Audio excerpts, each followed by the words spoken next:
Good evening, visitors. Welcome to the Australian War Memorial's last post ceremony. My name is Lexa Peterson, and joining us today from the Australian Army is Private Caleb Walker. This evening, we warmly welcome the 2024 recipients of the Jonathan Church Good Soldiering Award.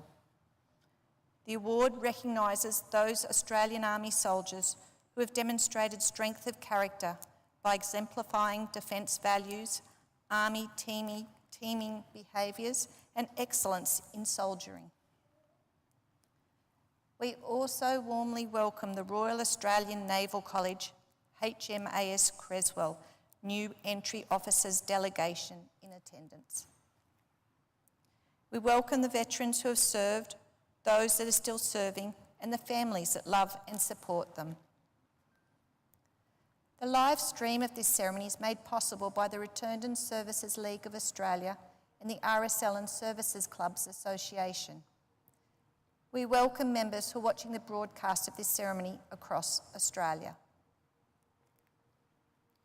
During this evening's ceremony, wreaths will be laid at the base of the pool of reflection by visitors to the memorial and students on behalf of Emmanuel Lutheran College from Buderim, Queensland.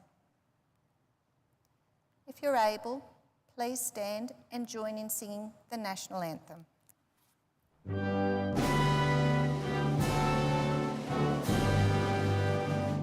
Australians, oh, let us rejoice, for we are one and free. We've golden soil and wealth for toil. Our home is God by sea. Our land abounds in nature's gifts of beauty, rich and rare. In history's page, let every stage advance Australia fair. In joyful strains, then let us sing, advance Australia fair.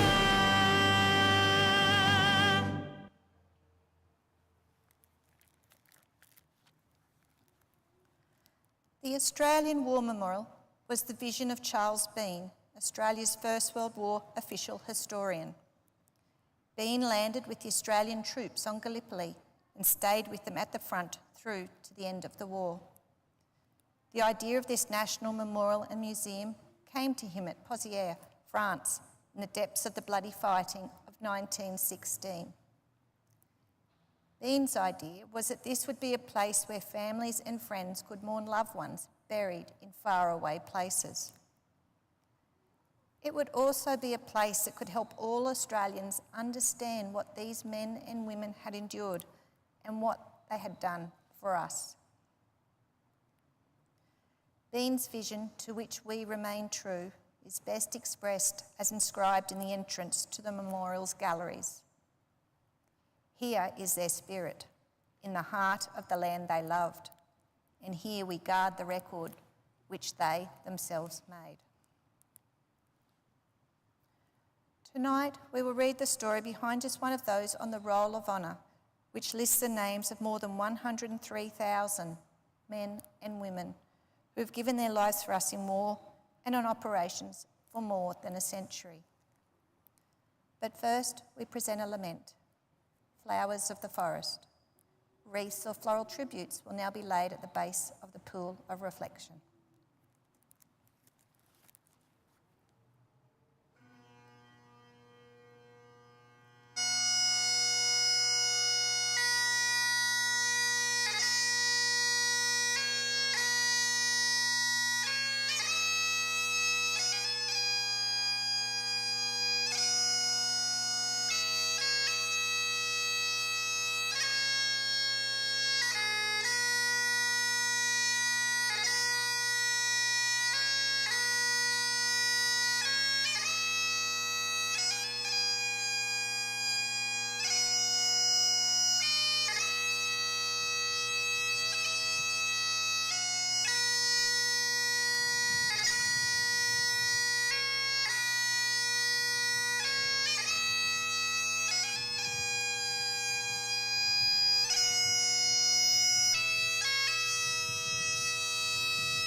Today we remember and pay tribute to Private Harold John Maddigan. Harold Maddigan was born on the 28th of September 1897 in Darlington, an inner-city suburb of Sydney. Known as Jack, he was one of 7 children born to farrier Michael Maddigan and his wife Mary Jane. Jack received his education at Darlington Public School. He was well known as a boxer and volunteered in the citizen military forces. Jack later trained alongside his father and was working as a farrier when the First World War broke out in 1914. Jack Maddigan enlisted in the Australian Imperial Force on the 20th of March 1916.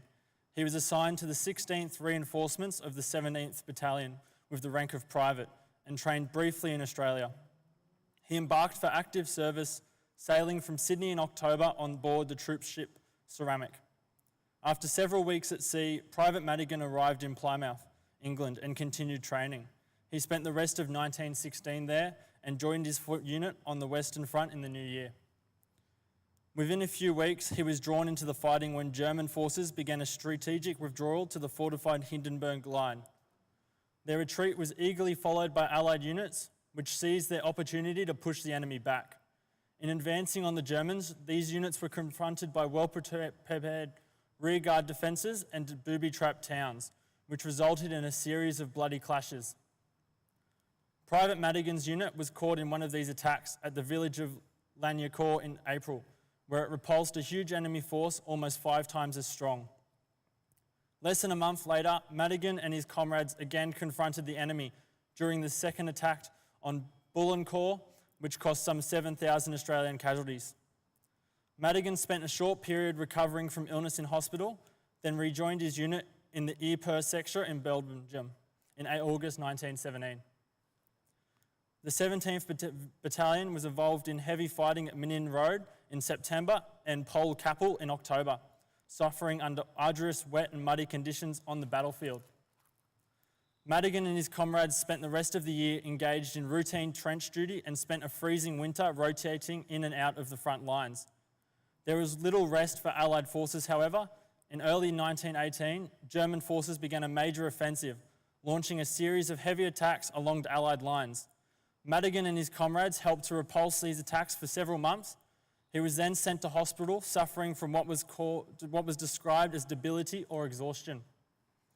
He remained out of the lines until May 1918, when he joined his comrades around the village of Malancourt. Allied forces were attempting to capture the German frontline positions in trench raids over several nights. On the 13th of May, Maddigan and his comrades were sent on a patrol to locate a German outpost near the village, but were turned back by heavy machine gun fire. Their location discovered, the enemy retaliated the following morning, sending hundreds of troops towards Allied lines. As they rushed to 17th position, Maddigan mounted the fire step to return fire. As he did so, he was shot through the head by a sniper and fell to the bottom of the trench.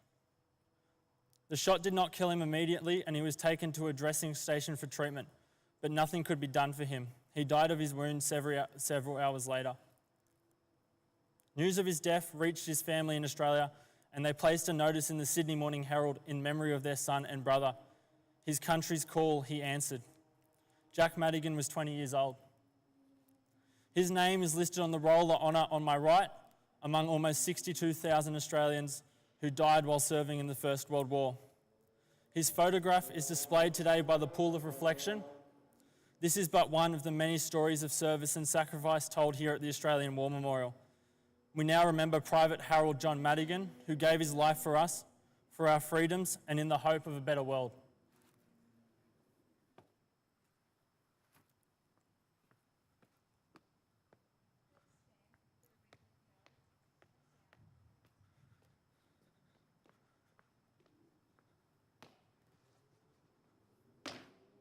They shall not grow old, as that we that are left grow old. Age shall not weary them, nor the years condemn. And the going down of the sun and the coming of the morning, we shall remember them.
lest we forget.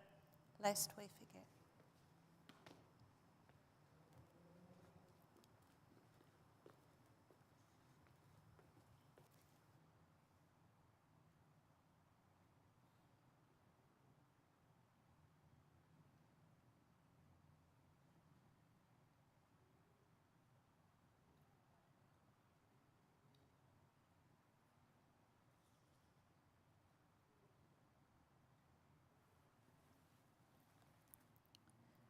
We leave you this evening with the words of the memorial's founder, Charles Bean.